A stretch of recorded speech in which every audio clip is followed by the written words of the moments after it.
afternoon. Thank you for joining us on Sunshine Report. My name is Odunayo Sawyer. The Ondo State government has deployed military officers to farmlands and forest reserves to protect farmers from frequent herders' attacks and safeguard food production across the state. The move follows recent killings and displacement of farmers in the Ala axis of Akure North local government area by suspected herders. Senior Special Assistant to Governor Lucky Aiyedatiwa on Agriculture and Agribusiness, Rotimi Akinshola, said the deployment is part of wider efforts to strengthen food security, create jobs, and attract investment in agribusiness. According to him, over 22 military officers have been stationed in Ala to secure the land, reclaim encroached forest reserves, and restore confidence for farmers and investors. He explained that agriculture remains central to Governor Aiyedatiwa's economic blueprint, not only for food sufficiency, but also for youth empowerment through structured farming clusters. Meanwhile, Governor Lucky Aiyedatiwa has pledged continued support for vulnerable households in Ondo State, leveraging the momentum of the federal government's cash transfer program. This reassurance came during a stakeholders engagement meeting in Akure, convened in collaboration with Federal Ministry of Humanitarian Affairs and Poverty Alleviation, the National Social Investment Program Agency, the National Cash Transfer Office, and the Ondo State Cash Transfer Unit. Our correspondent Abidemi Akinrotoye reports that beneficiaries across the state will continue to receive 75,000 naira every 3 months to reduce poverty in the state.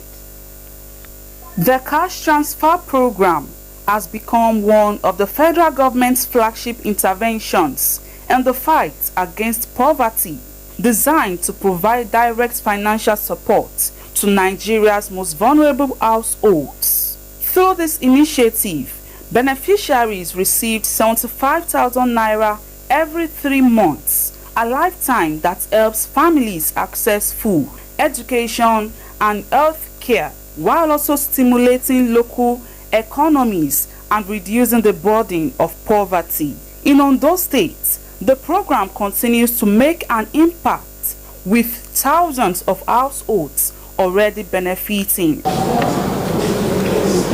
It was against this backdrop that stakeholders, political leaders, and partner agencies gathered in Akure for a strategic engagement meeting aimed at strengthening implementation and ensuring that the support reaches those who need it the most. In their addresses, the Permanent Secretary of Public and Intergovernmental Relations, Yemi Pirisola, and the Senior Special Assistant to the Governor on Social Investment Programs, Felix Alonge, described the program tagged Much Better Don't Come as a major step towards tackling poverty and inequality in the state. In Ondo State, the program is focused on reaching verified beneficiaries with financial support while promoting transparency, accountability, and community engagement. This support has commenced and is ongoing in the state. The overall objective is aimed at reducing poverty, preventing the poor vulnerable households from becoming poorer, and building the ability to be better than what we were before they started benefiting from the program. The Commissioner for Economic Planning and Budget, Olaolu Akikwolie, also emphasized the importance of the initiative in delivering vital support to impoverished and rural communities. To host a meeting of this nature will further strengthen the implementation of the different social investment programs in our dear state, foster inclusivity and participatory governance as ensured the agenda for presentation stakeholder our needs. Other stakeholders at the event underscored the reliability and transparency of the program, stressing its significance in providing critical assistance that improves the lives of residents. If our social register is what we are able to catch up, and people are ready to say when social register needs to be increased, they are ready, because this one has been proven and people have seen. Our register cover everywhere in Ondo State, and that we have been doing since 2018. Beneficiaries expressed appreciation for the initiative and appealed for its continuity.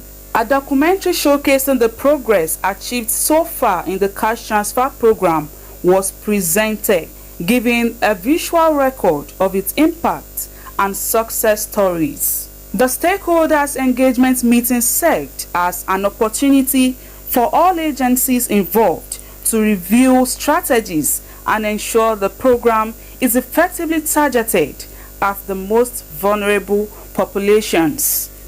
Abidemi Akinrotoye, Osrc News. The present administration in Ondo State says it is committed to safeguarding existing tourist sites while exploring new opportunities to attract both local and international investors.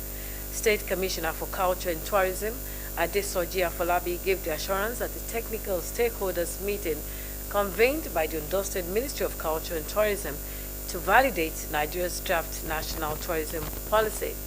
Our correspondent Zimo Ebiemi was there, and this report is presented from our studio.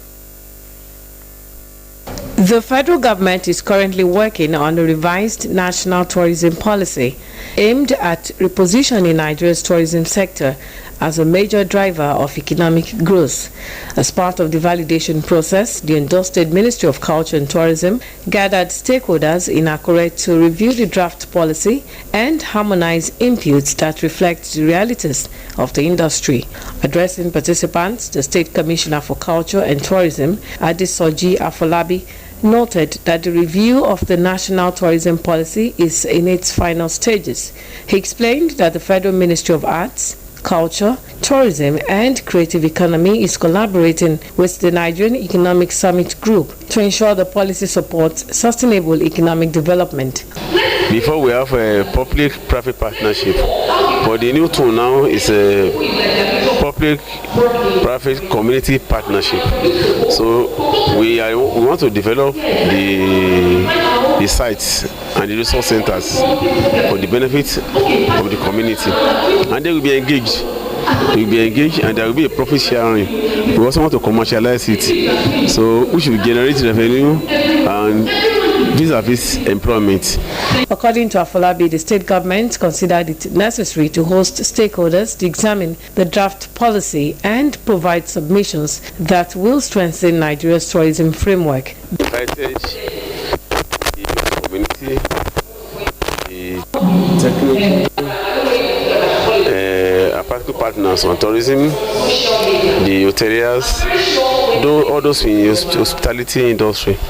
We just want to collate their views on the proposed national policy on tourism. The Director of Tourism, Adiola Aderiola, and the Administrative Secretary, Adeyemi Okesule, also highlighted the significance of stakeholder contributions in shaping a practical and inclusive policy for the sector. We in Ondo State, we felt that there's a need to gather stakeholders in the industry for them to, sit down, let us have their submission, contribution in respect of the existing national tourism policy vis-a-vis the new tourism policies that is, currently in the pipeline. So what we are doing today, in essence, is to have their own submission on what they think is important or relevant that government should do that will assist or aid the development and growth of tourism in Nigeria. Convene this stakeholders meeting and engage them in a useful discussion and we can elicit their inputs and contributions to that. That's what we will take to the validation review meeting that Participants at the meeting urged government to address persistent challenges such as poor infrastructure, insecurity, and low investment in tourism. They emphasized the need for a conducive environment to enable the industry to thrive and contribute meaningfully to the economy. Markets, stalls, and shops in Akure will be shut on Friday, August 29, in observance of the annual traditional Amule Festival. According to an aide of the Deji Adiyeye Michael, Markets in Accra will be shut, while same restriction will apply to trading and opening of shops during the festival. The kingdom advised residents, market women, and shop owners to comply with the directive for strict observance of the rules. Due to the importance attached to the health sector, only pharmacy shops and patent medicine stores are exempted from the closure during the festival. Inhabitants and travelers have been assured by the kingdom that the festival will not in any way restrict both human and vehicular movement. The Director General of the Ondo State Radio Vision Corporation, Kenneth Odushola Stevenson, says OSRC will soon establish its own academy to train professionals and groom future media experts. He noted that the OSRC Media Group Academy will position the corporation as a beacon of excellence. At a general meeting with staff 8 months after assuming office, Odushola Stevenson reaffirmed his commitment to professionalism and staff welfare. Blessing Obe reports. It was an atmosphere of reflection and renewed commitment as management and staff of OSRC Media Group converged for a strategic session with the Director General, Kenneth Odushola Stevenson. 8 months into his tenure, the meeting provided an opportunity to review achievements, tackle operational challenges, and chart a sustainable path forward. The session brought together all cadres of staff to share ideas and strengthening synergy for improved service delivery.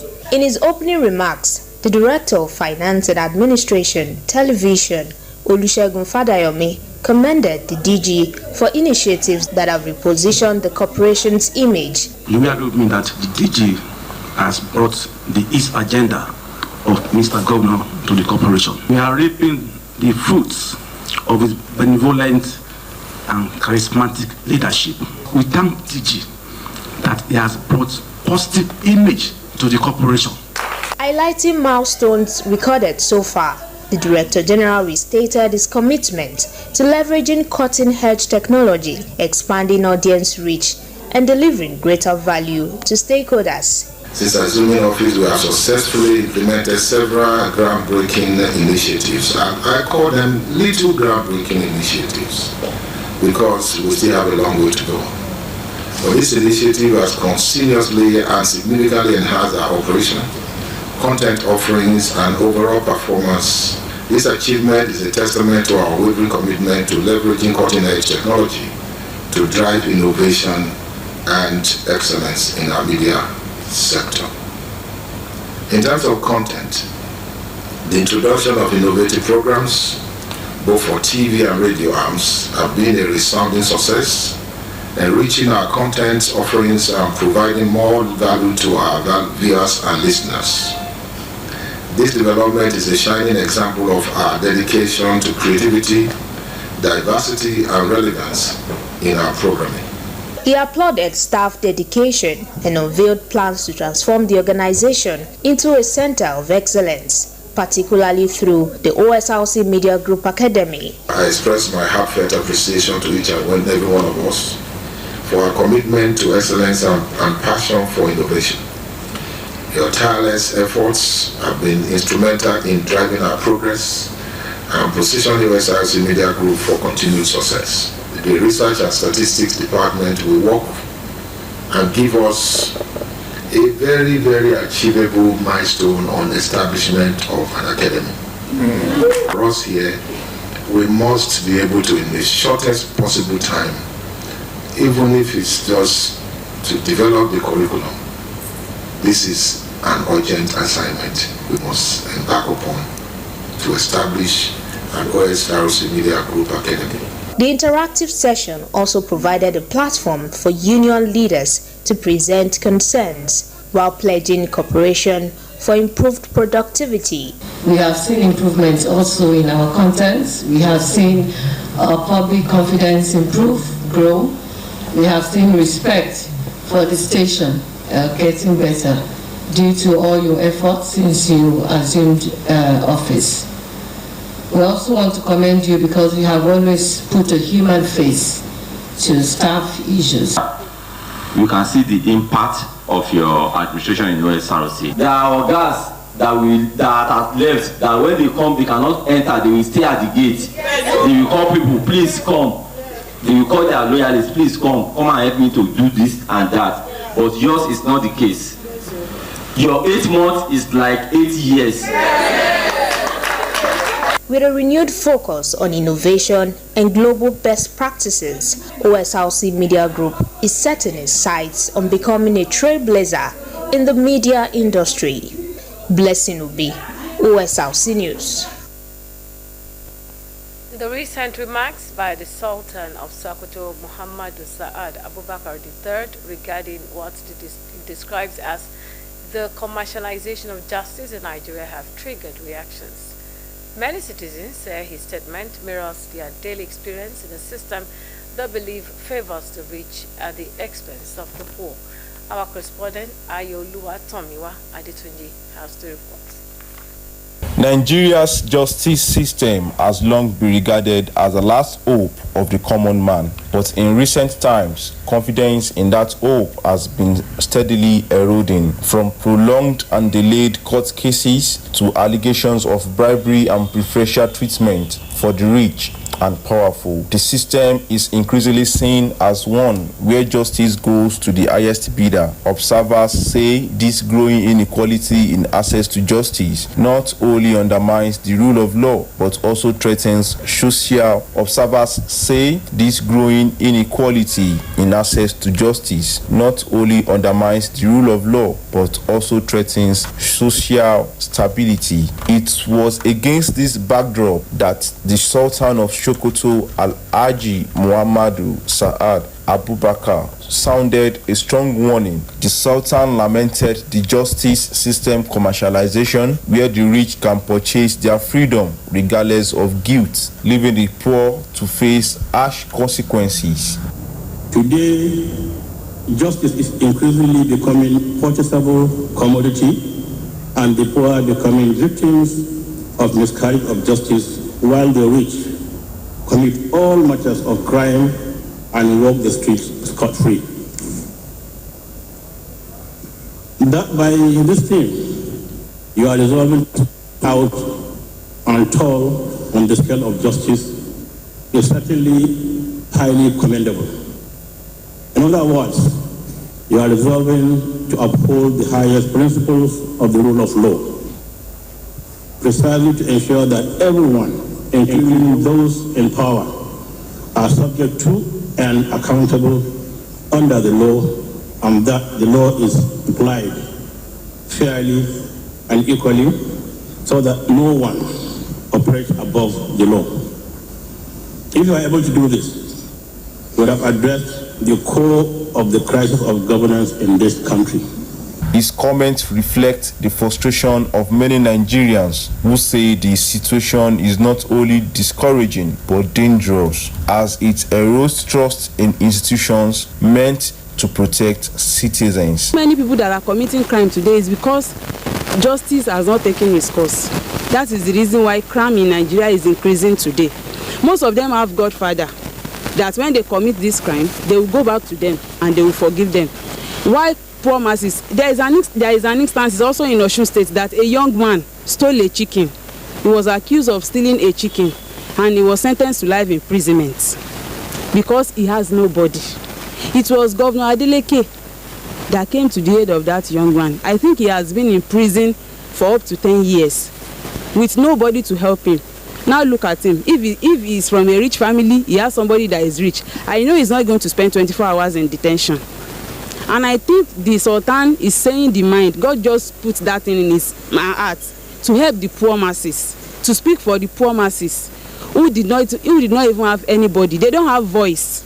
For others, the fear is that without urgent reforms, fairness will remain an illusion and the judiciary, pillar of democracy, will lose its credibility. The Sultan's warning has reignited calls for sweeping reforms in the sector. Analysts insist that restoring integrity and transparency in the justice system is the only way to ensure equal treatment for both rich and poor. His palace is open to both the rich and the poor. He actually understands what he is talking about. All right. He must have seen some of this injustice being committed at very close quarters. And as a result of that, he has spoken based on his experience over the years. The generation of people that speak for the poor and vulnerable are diminishing by the day. With his recent remarks, the Sultan has given a voice to a concern shared by millions that justice in Nigeria must not be for sale. Ayoluwa Tomiwa Adetunji, OSRC News. The chairman of Akure South local government, Benga Fashua, has emphasized the importance of regular exercise in maintaining a healthy lifestyle while leading members of staff of the local government on a walk in Akure, the Ondo State capital. The council boss said the exercise will energize the body for greater productivity. Omori Olanguji has details. The fitness work, spearheaded by the chairman of Akure South local government, Benga Fashua, commenced from Cathedral Junction in Akure and terminated at the council secretariat. Management staff of the council, alongside members from various departments, were also part of the movement, which is expected to be sustained as part of broader efforts to entrench healthy living among workers and residents of Akure South.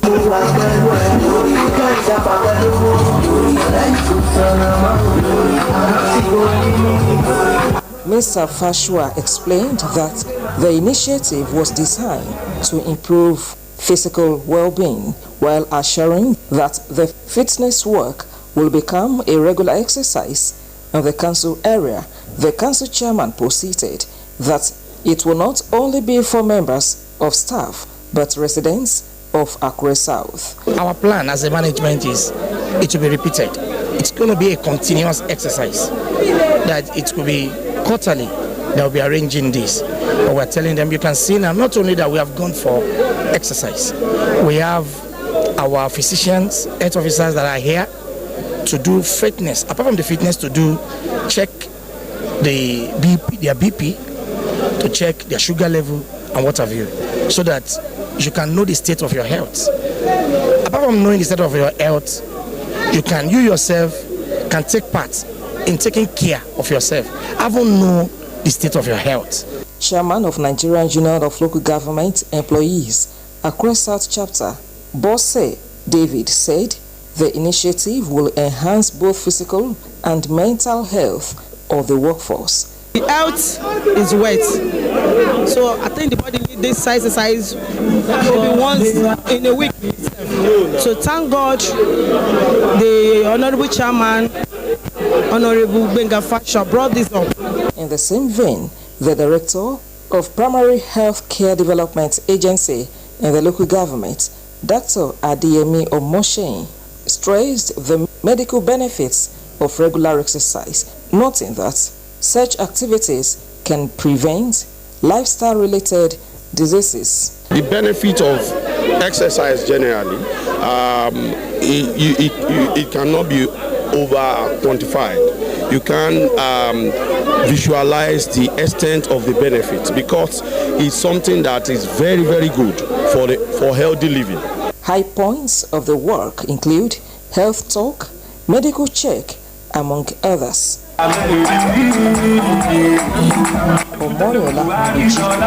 OSRC News.